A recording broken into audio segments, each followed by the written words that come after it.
할렐루야, 반갑습니다. 오늘 이번 학기 성경 공부 세 번째 시간으로 만나게 되었습니다.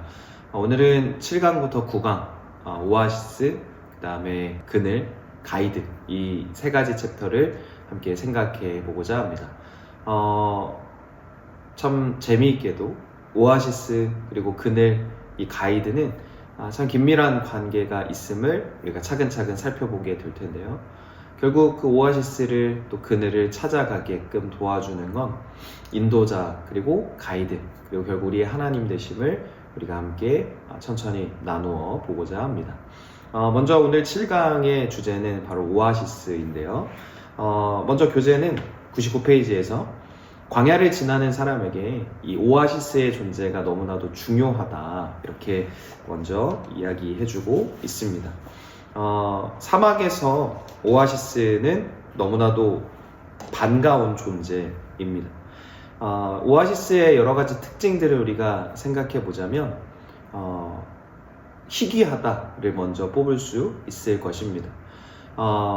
결국 저자가 이야기하고 싶은 건 우리들의 인생이 사막 혹은 광야라 한다면 하나님께서 이 오아시스 그리고 하나님의 은혜의 측면을 열어주셔서 우리가 결국 최종 목적지인 가나안까지 이룰 수 있도록 도와주신다, 이렇게 정의하고 있습니다. 교재가 또 저자가 말하는 것처럼 만약 우리가 걷는 이 인생이 사막이나 광야가 아니라면, 혹은 오아시스가 한 걸음만 가면 계속해서 이어지는 그런 풍부한 상태라면 우리는 모두 하나님을 결국 찾지 않게 될 것이다, 이렇게 이야기합니다. 그렇습니다. 우리의 인생에서 항상 좋은 일만 있다면, 항상 내 마음대로 뭐든지 결정하고 이룰 수 있다면 우리는 그만큼 하나님을 찾지 않게 될 것입니다. 우리의 연약함, 우리의 부족함, 우리의 단점 속에서 하나님을 의지할 수밖에 없는 상황들을 우리가 마주하게 되는데, 결국 하나님은 우리가 이 뜨거운 태양 아래, 그리고 아무것도 존재하지 않는, 또 하나님만 의지할 수밖에 없는 이 광야에서 오아시스를 통해서 그 생명수와 같은 은혜들을 통해서 우리가 살아가고 또 이 삶을 이어갈 수 있도록 도와주신다 하는 것입니다. 그래서 광야 같은 우리의 삶 가운데에 이 오아시스는 너무나도 중요한 측면인데, 교재는 세 가지로 그 오아시스를 정리하고 있습니다. 첫 번째가 예수님, 그리고 두 번째 교회, 그리고 세 번째가 주일, 안식일입니다. 먼저 예수님은 교재 102페이지에서 말하는 것처럼 예수님은 영원히 목마르지 않는 생수를 주시는 분이라 할 수 있습니다. 결국 오아시스라는 그 물도 한계가 있습니다. 모든 사람이 영원토록 마실 수 있는 물은 결코 아닙니다. 언젠가 그 물도 마르게 되고요, 제한이 있고 한계가 있습니다. 하지만 영원한 생명수를, 영원한 생명을 허락하시는 예수님의 그것은 무한하고 영원하다 할 수 있겠습니다. 그 요한복음 4장 14절의 말씀에서 말씀하시는 것처럼 내가 주는 물을 마시는 자는 영원히 목마르지 아니하리니 내가 주는 물은 그 속에서 영생하도록 솟아나는 샘물이 되리라. 그렇습니다. 이 세상에 어떤 물을 마시고 어떤 기쁨을 누리고 어떤 행복을 누려도, 좋은 소식을 접한다더라도 그것이 영원하지는 않습니다. 잠시 잠깐 기쁠 수는 있겠고, 잠시 잠깐 우리의 목마름을 해결할 수 있겠고, 또 어떤 우리에게 주는 쾌락, 단맛들은 줄 수 있을지 모르겠지만 그게 근본적이고 근원적인 해결은 되지 않습니다. 오직 예수님의 그 말씀, 그 예수님으로만 우리는 영원히 목마르지 않음을 경험할 수 있는 것입니다. 그리고 두 번째 오아시스는 바로 교회입니다. 교재 103페이지는 교회를 구원의 우물이 있는 곳이다, 이렇게 이야기하고 있습니다. 우리 교회는, 하나님께서 이 땅에 허락하신 교회는 생수의 강이 흘러나오는 그런 우물과도 같은 곳이라 할 수 있습니다. 105페이지에서 재미있는 이야기를 하는데요. 어떤 마을에 교회를 세우고자 하는 선교사님들이 있다면 가장 먼저 하는 일은 그 지역에 우물을 파는 일이다, 이렇게 합니다.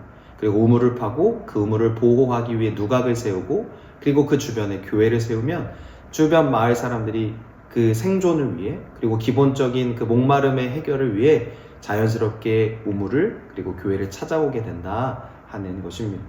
시편 23편의 2절의 말씀을 보면 그가 나를 푸른 풀밭에 누이시며 쉴만한 물가로 인도하시는도다, 이렇게 시편의 저자는 고백하고 있습니다.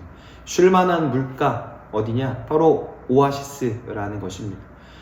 인도자 되시고 또 우리의 삶에 영원한 생명수와 같은 주님께서 우리를 그 쉴만한 물가로 인도하셔서 우리의 목을 죽이시고 영원한 해가를 허락해 주시는 것입니다.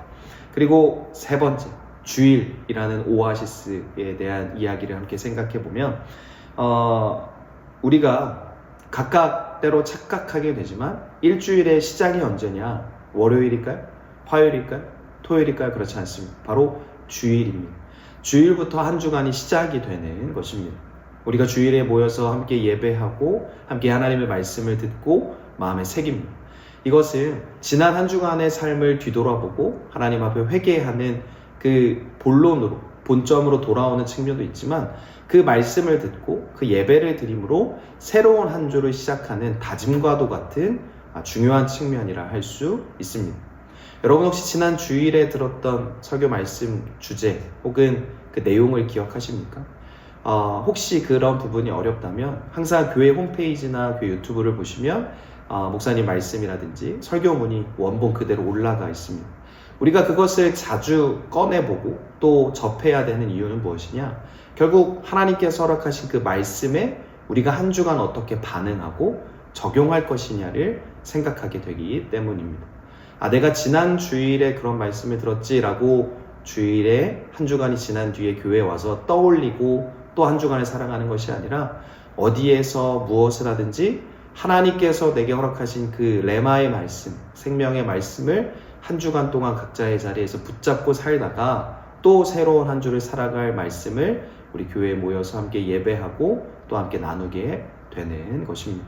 그 반응을 어떻게 할 것이냐, 결국 그것을 어떻게 붙잡고 살아갈 것이냐에 대한 노력이 결국 우리가 그리스도인답게 하는 아주 중요한 측면이라 할 수 있는 것입니다. 바로 이 주일이, 그리고 하나님께서 허락하신 그 말씀이 우리의 삶의 가장 중요한 오아시스, 생명의 근원이라 할 수 있는 것입니다.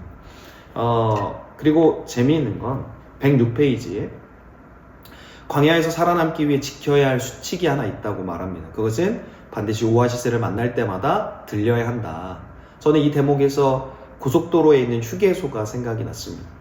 지난 성지순례 때 굉장히 많은 거리를 차를 타고 이동해야 했습니다.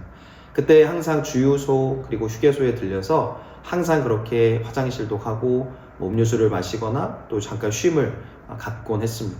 그런데 만약 우리가 난 지금 괜찮아 라고 하면서 다른 사람 다 내릴 때 그 휴게소에 들리거나 또 화장실에 가지 않게 된다면 다음 텀까지 너무 오래 기다려야 될 수 있습니다.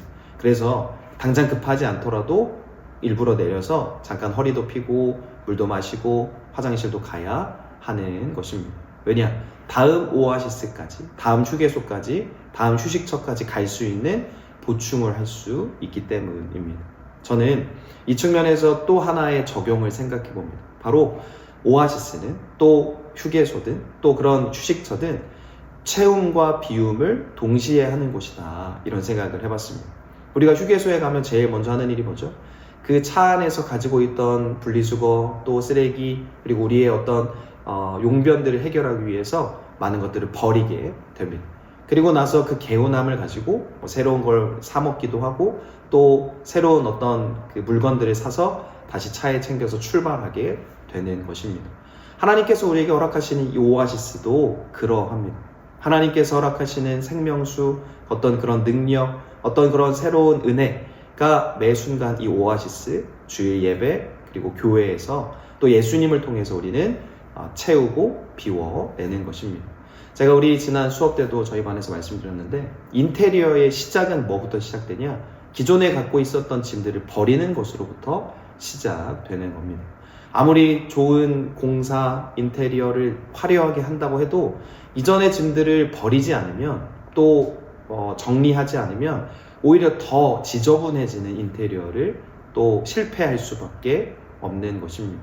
그렇습니다. 우리는 한 주간 살았던 그리고 가지고 있었던 삶의 무게들, 짐들, 걱정, 근심들을 주일에 교회에 모여서 예배를 드릴 때 다 비워내는 것입니다. 그리고 내려놓는 것입니다. 그리고 하나님께서 허락하시는 그 말씀을 통해 그 은혜들을 통해 다시금 충전하고 세상으로 파송되게 되는 것이죠. 그래서 우리에게 주의 예배가 함께 모여드리는 이 교회가 너무나도 중요하다 할 수 있겠습니다. 그래서 우리가 바라는 게 있다면 교회가 그리고 주일이 그리고 우리 예수님이 우리에게 너무나도 중요한 그 오아시스, 기다려지는 존재가 되었으면 좋겠습니다. 그래서 교재가 107페이지에서 말하는 것처럼 우리가 각각 인생의 광야를 지나고 있을 때 우리는 하나님이 허락하신 오아시스, 예수님, 그리고 교회, 그리고 주일, 이 세 가지가 우리에게 너무나도 중요한 측면을 기억한다면 어떤 인생의 광야라도 충분히 넉넉하게 담대하게 지나갈 수 있을 것입니다. 그리고 이제 8강의 내용은 그늘입니다. 이 그늘이라는 측면을 우리가 여러 가지 측면에서 생각해 볼 수 있을 텐데요. 먼저 교재는 뜨거운 광야에서 살아남기 위해서 그 햇볕을 피해야 된다, 또 그늘로 숨어야 된다, 이런 이야기를 하고 있습니다. 우리가 앞선 7강에서는 오아시스를 함께 배웠는데요. 사막에서 중요한 건 그 넓은 거리를, 또 긴 거리를 쉼을 통해서 잘 건너가는 것이 중요합니다. 빨리 간다고만 해서 또 그것을 정통으로 맞닥뜨린다고 해서 지혜로운 것이 결코 아닙니다. 때로는 쉴 줄도 알아야 되고 멈출 줄도 알아야 합니다. 같은 맥락에서 사막에서 잘 견뎌내기 위해 그늘이 있으면 무조건 피해야 합니다. 그래야 그 뜨거운 햇볕을 피할 수 있기 때문이죠. 이스라엘 백성들 그 나무 한 그루 없는 사막에서 광야에서 40년을 버텨냈습니다. 바로 하나님이 허락하시는 구름 기둥 때문이죠. 그래서 해가 없는 아침 일찍, 저녁 또는 밤에 계속 걸어야 하는데 하나님은 그들이 낮에도 변함없이 걸어갈 수 있도록 구름 기둥을 허락해 주셨습니다. 이 시편 121편 5절로 6절은 이렇게 기록하죠. 여호와는 너를 지키시니시라. 여호와께서 내 오른쪽에서 내 그늘이 되시나니 낮에 해가 너를 상하게 하지 아니하며 밤의 달도 너를 해치지 아니하리로다. 그렇죠. 하나님께서 그들의 그늘이 되어 주셨습니다. 그래서 그들이 계속해서 행군할 수 있도록 지켜주시고 보호해 주셨던 것이죠. 그런데 문제는 낮이, 그렇게 뜨겁고 무더운 낮이 지나면 뭐가 찾아옵니까? 아주 추운 밤이 찾아오게 되는 것입니다. 기온이 너무 떨어지게 되어서 그 심각한 일교차를 이스라엘 백성들이 겪게 되었던 것이죠. 그때 하나님은 어떻게 하셨을까요? 밤에 불기둥을 또 그들에게 허락해 주셨습니다. 그래서 추위로부터 그들을 또 보호해 주셨고 다시 충전하고 회복하여서 그 길을 건널 수 있도록 길을 밝혀 주셨던 것입니다. 광야를 지나는 우리에게 하나님이 때때로 허락하시는 구름기둥, 불기둥들이 있습니다.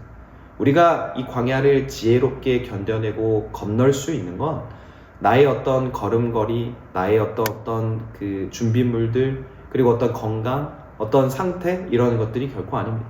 이스라엘 백성들이 40년 동안 버텨낼 수 있던 근원, 하나님이 허락하시는 구름기둥과 불기둥이었던 것처럼 우리도 역시 우리들의 광야와 같은 삶에서 중요하고 가장 필수적인 건 바로 하나님이 허락하시는 구름기둥과 불기둥 같은 그런 하나님의 공급이라 할 수 있겠습니다. 제가 사진 하나를 여러분들께 보여드리는데요. 바로 로뎀나무 사진입니다. 로뎀나무는 우리에게 여러 가지 본문 가운데 인용되어 있는 그런 나무 중에 하나입니다. 엘리야가 이 나무 아래에서 죽게 해달라 그렇게 기도했던 나무이기도 합니다. 여러분, 만약 우리가 엘리야가 되어서 이 로뎀나무 아래에 숨어 있는다 한다면 과연 어떤 심정이었을까 오늘 잠깐 생각해 봅니다. 사진에서 보는 것처럼 로뎀나무는 그렇게 잎사귀가 풍성하거나 그늘을 많이 제공할 수 있는 그런 생명력이 있는 나무는 아닙니다. 참 보는 것처럼 보잘것 없죠. 바로 이게 커봤자 1m 정도밖에 되지 않는 이 로뎀나무의 현실입니다. 그럼에도 불구하고 우리는 이 로뎀나무 아래에서라도 잠깐 쉴 수 있어야 되고 하나님의 은혜를 발견해야 합니다.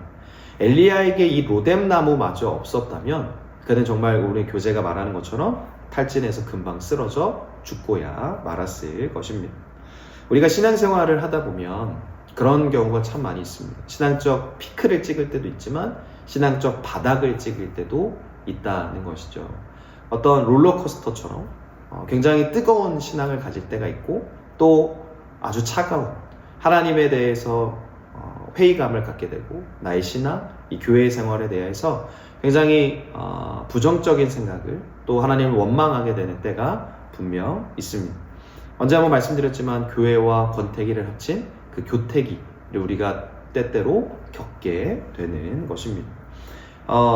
그때마다 우리가 기억해야 할 것이 있습니다. 그것은 바로 하나님께서 우리에게 허락하시는 로뎀나무가 있다라는 것입니다. 우리에게 허락하신 로뎀나무가 뭐냐? 바로 잠깐 쉬고 다시 그 길을 정비하는 일입니다. 교재에서는 이런 말을 하죠. 122페이지에 보면 우리 삶의 쉼표를 제대로 찍지 못하면 마침표를 일찍 찍고 만다, 이렇게 기록해주고 있습니다. 엘리야가 그랬던 것처럼 우리도 로뎀나무 아래에서 잠깐 쉼을 갖거나 잠깐 그 일들을 내려놓을 필요가 있다라는 것이죠. 그런데 중요한 건 거기서 모든 것을 다 내려놓고 마치 하나님도 멀리하는 어떤 나 혼자만의 시간이나 쉼을 갖는 것이 아니라 하나님만을 더욱더 붙잡는 그런 쉼이, 그 그늘이 우리에게 있어야 한다 할 수 있겠습니다. 이제 122페이지에는 아브라함이 심은 그 부엘세바에서 살 때 심은 에셀나무 하나가 있습니다. 이 또 사진을 함께 보시면 이 사진과 같이 아브라함은 에셀나무를 심었습니다. 왜 심었냐? 아까 그 선교사님들이 그 마을에 제일 먼저 하는 일들이 우물이었다라고 말씀드렸는데, 마찬가지로 123장 페이지에서 말하는 것처럼 그 아브라함은 에셀나무 그늘 아래에서 쉬고 있다가 지나가는 나그네들, 순례자들, 행인들을 극진히 대접했습니다. 그리고 나서 하나님을 전했다, 이렇게 우리는 살펴볼 수 있는 것이죠. 왜? 하나님의 말씀을 전하고 전도하기 위해서 아브라함은 공급할 수 있는 그늘을 제공하기 위해 에셀나무를 심었던 것입니다. 바로 그 그늘 아래에서 아브라함이 불렀던 이름은 자기 자신의 이름이나 어떤 우상의 이름이 아니라 하나님 아버지의 이름임을 우리는 교재를 통해서 또 하나님의 말씀을 통해서 확인할 수 있습니다. 그러면 123페이지에 말하는 것처럼 우리는 과연 어디서 주님의 이름을 부르냐? 바로 교회, 그리고 예배입니다. 우리는 이 교회를 통해서 광야 같은 인생을 살아가는 다른 이들을 만날 수 있습니다. 함께 공감할 수 있고요. 함께 위로할 수 있고 함께 용기를 붙돋을 수 있습니다. 그리고 우리는 이 교회를 통해, 교회 공동체를 통해 쉼을 얻을 수 있고 또 서로를 격려할 수 있습니다. 하나님께서 우리 송내중앙교회를 또 우리 모두에게 허락하신 것은 무엇과도 바꿀 수 없는 큰 축복 중에 또 은혜 중에 하나입니다. 결국 우리가 이렇게 좋은 교회에서 함께 신앙생활하고 함께 지어져 가는 놀라운 은혜를 경험한 이들로서 우리는 늘 감사할 수 있습니다. 124페이지 위에서 세 번째 줄처럼 나무는 스스로를 위해 그늘을 만들지 않는 법입니다. 남을 위해서 그늘을 만드는 것이고 또 남에게 쉼을 제공하기 위하여서 그 풍성한 잎사귀를 열매 맺게 되는 것이겠죠. 바로 우리 교회가 그런 곳입니다. 송내중앙교회는 모두에게 참 따뜻한 교회, 또 사랑이 넘치는 그런 행복한 교회입니다. 저 역시도 그러하지만 우리 모두가 우리 교회를 만났다는 것, 제가 지난 수업 때도 우리 학생분들이 고백하셨던 이야기를 떠올리면 어떤 분께서는 교회를 빼면 내 인생에서는 아무것도 논할 수 있는 게 없다, 이런 말씀을 하셨습니다. 교회가 곧 인생이요 그 삶의 전부였던 것입니다. 그런 것처럼 우리 교회는 광야 같은 인생을 살아가는 우리에게 너무나도 중요한 오아시스이기도 하고 또 그늘이 되어주는 곳입니다. 바라기는 계속해서 우리 교회가 우리 지친 영혼들을 위로하고 회복하게 하고 또 채우게 되는 그런 곳이 되기를 간절히 소망하고 축복합니다. 마지막 이제 9강을 함께 보려 합니다. 이제 9강은 제목이 가이드인데요. 우리가 익숙한 곳이면 괜찮지만 낯설은 곳일수록 이 가이드의 존재는 너무나도 필수적이다 할 수 있겠습니다. 만약 우리가 어떤 처음 가는 여행지라든지 선교지라든지 이런 곳에 간다고 했을 때 언어도 다르고 문화도 다르고 또 지형 지물도 잘 모르는 우리는 가이드가 없이 마치 길을 잃은 어린 아이처럼 아무것도 할 수 있는 게 없을 것입니다. 마찬가지로 가이드 대신 주님이 우리의 삶에 계심으로 인하여서 우리는 나아갈 바를 이해할 수 있고 또 순종할 수 있습니다. 교재 133페이지를 보면 광야를 들어갈 때 두 가지 꼭 필요한 것이 있습니다. 하나는 낙타, 또 하나는 가이드입니다. 가이드가 있어야 광야에 들어갈 수 있고 또 살아서 나올 수 있게 됩니다. 광야는 말 그대로 길이 없기 때문입니다. 그런데 가이드는 어디에 길이 있는지 알고 또 어느 방향으로 어떤 속도로 걸어야 하는지 알고 있는 사람이기 때문에 가이드만 쫓아가면 건강하게 또 안전하게 그곳을 벗어날 수 또 다음 목적지로 향할 수 있는 것이겠죠. 교재 135페이지가 말하는 것처럼 마치 목자와 양의 관계처럼 하나님은 이스라엘 백성들을 인도하고 또 이끌어 주셨습니다. 그래서 광야를 지나 가나안 땅에 들어가게 하셨죠. 그래서 135페이지에 말하는 것처럼 하나님이 어떻게 목자와 같이 그들을 인도하셨느냐? 첫 번째는 목자는 늘 양보다 앞서간다 라고 이야기합니다. 목자는 양보다 앞서서 나아가며 양들을 이끌어가는 리더와 같은 존재입니다. 그래서 다음 스텝을 결정하고 또 다음 걸음을 결정하게 되는 것입니다.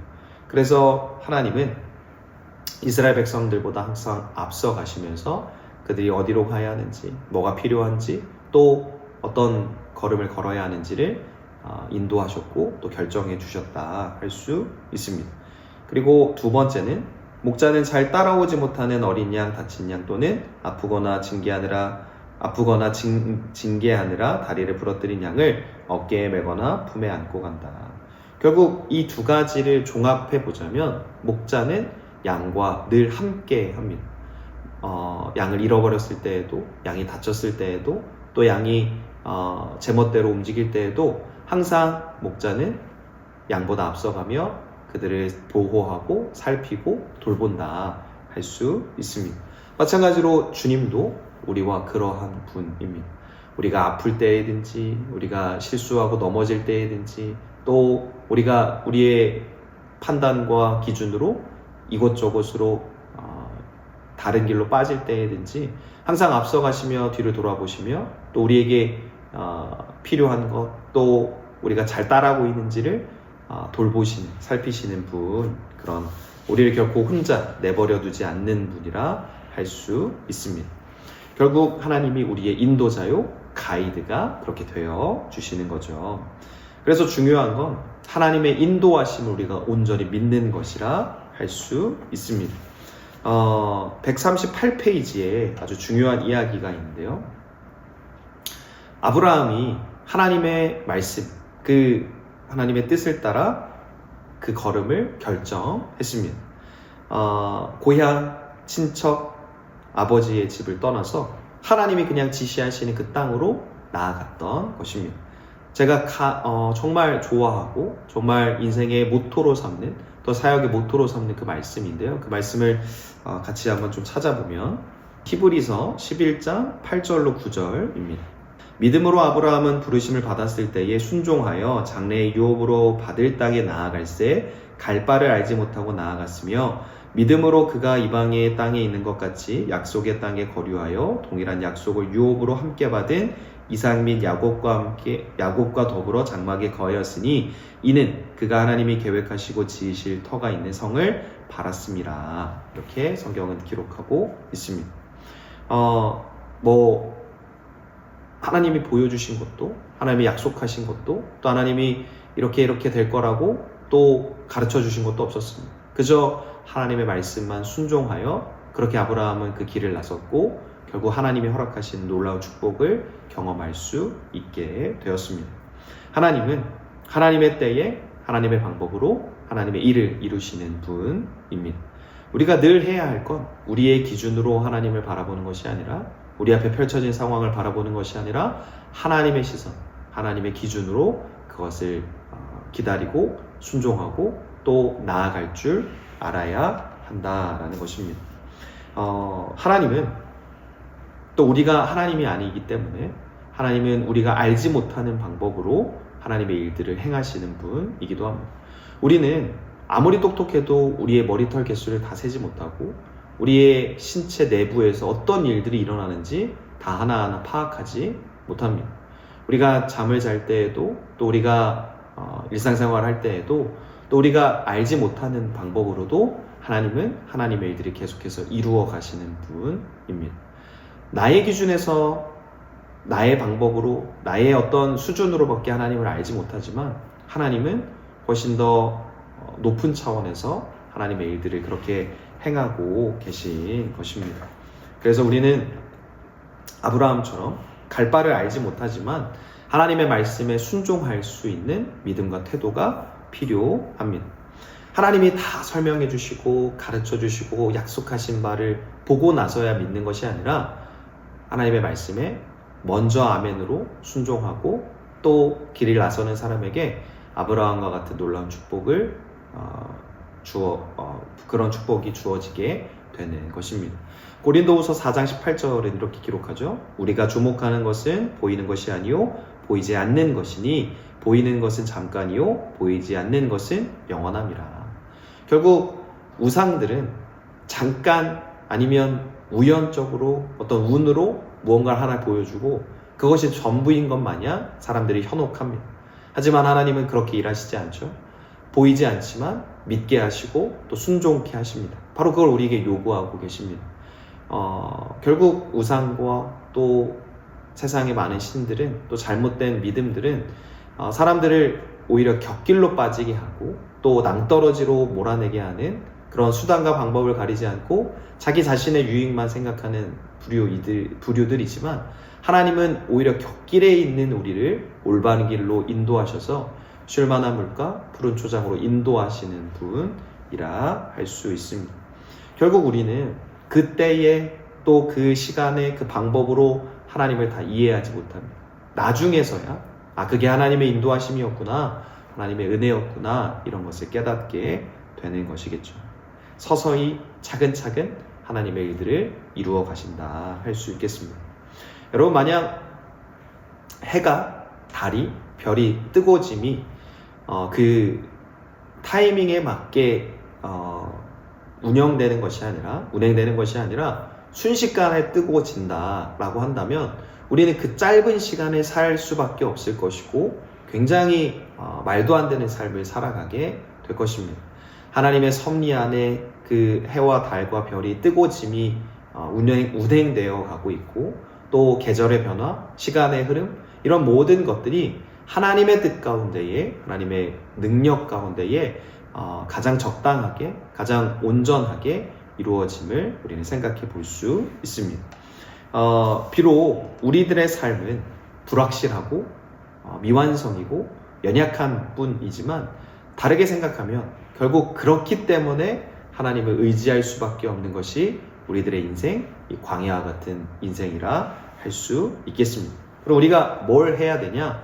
기도하는 일입니다. 하나님의 말씀에 더욱더 철저히 순종할 수 있도록, 하나님의 매 주일 또 각 예배를 통해 허락하시는 말씀에 우리가 더 치열하게 또 올바르게 반응할 수 있도록 우리는 믿음 갖게 해달라고 기도해야 합니다. 그렇게 기도하는 때면 하나님께서 우리에게 가장 좋은 것을 가장 적당한 때에 허락해 주십니다. 교재 142페이지에서부터는 하나님의 은혜가 꼭 직진 또 지름길만이 은혜가 아니라 돌아가는 것 역시 하나님의 은혜다, 이렇게 설명해 주고 있습니다. 결국 한마디로 요약해 보자면 하나님이 허락하시는 것이 가장 좋은 것이다 라는 결론에 이르게 되는 것이겠죠. 이스라엘 백성들은 40일이면 충분히 건너갈 수 있는 그 거리들을 40년이나 빙빙 돌아서 가야 했습니다. 왜냐? 그 가운데 하나님이 그들이 버릴 것들을 버리게 하시고 온전히 하나님만 바라보게 하시기 때문이었습니다. 결국 우리는 우리에게 주어진 광야의 때에 하나님이 우리에게 원하시는 것이 무엇인지 분별하고 또 받아들일 수 있는 믿음과 또 지혜가 필요합니다. 하나님 왜 또 이렇게 나를 힘들게 하실까? 하나님이 나를 사랑하시지 않는구나 라고 여기는 것이 아니라 하나님이 나에게 지금 은혜를 부어주고 계시는구나, 더 좋은 것을 예비해 두고 계시는구나, 또 하나님이 나와 함께 하시는구나 라는 사인으로 받아들일 수 있는 것이겠죠. 엄마 아빠는 아이들에게 더 성장을 위해, 어떤 치료를 위해 쓴 약을 매번 제공합니다.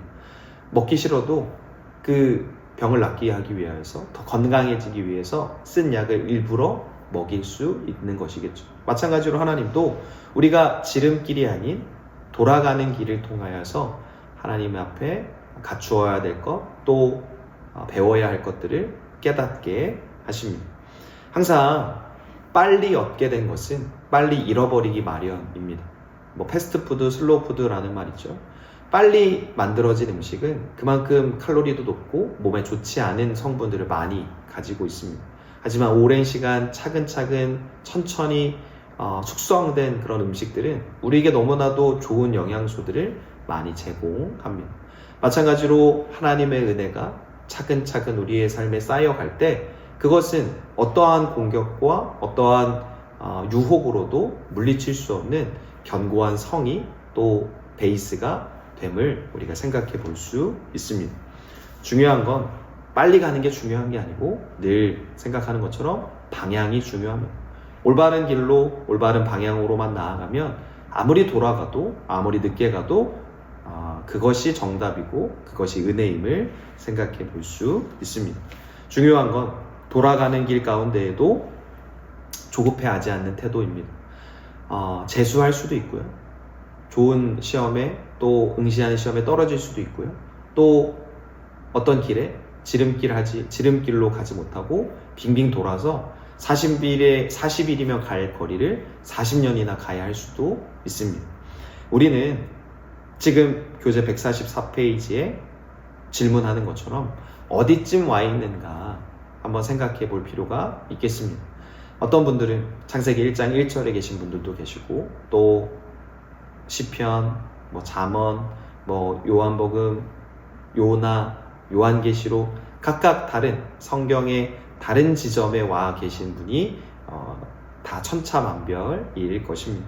또 어떤 분들은 짙은 어둠이 가득한 새벽 시간을 살아가고 계신 분도 계시고 아니면 해가 떠오르는 오전, 아니면 밝은 태양이 떠 있는 오후, 아니면 서서히 해가 지는 저녁, 아니면 깊은 어둠이 가득한 그 밤 시간을 살아가고 계신 분도 있을 것입니다.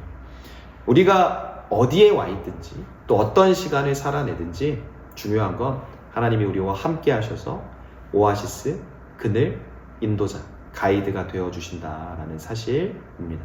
오늘 우리가 공부한 이 세 가지를 함께 기억함으로 또 이 한 주간을 넉넉히 이겨내고 승리하는 저와 여러분들이 되었으면 좋겠습니다. 하나님이 허락하시는 것이 가장 좋은 것임을 늘 기억하면서 이 세일의 작정 기도에 또 사순의 계절이 깊어갈수록 더욱더 주님을 향한 우리의 마음이 또 우리의 사랑이 깊어지고 또 커가게 되는 저와 여러분 모두가 되었으면 좋겠습니다. 기도하고 마치겠습니다. 참 좋으신 하나님, 우리는 연약하고 우리는 미약합니다. 그래서 우리는 더욱더 주님을 바라보며 주님만을 의지합니다. 하나님께서 허락하시는 그 돌아가게 하시는 길 가운데에서도 하나님의 뜻이 있음을 언제나 기억하게 하여 주시고 하나님의 공급이, 하나님의 섭리가 가장 좋은 것임을 깨닫는 믿음과 지혜를 허락하여 주시옵소서. 주님만이 우리의 오아시스요 그늘이요 가이드가 되심을 믿음으로 고백합니다.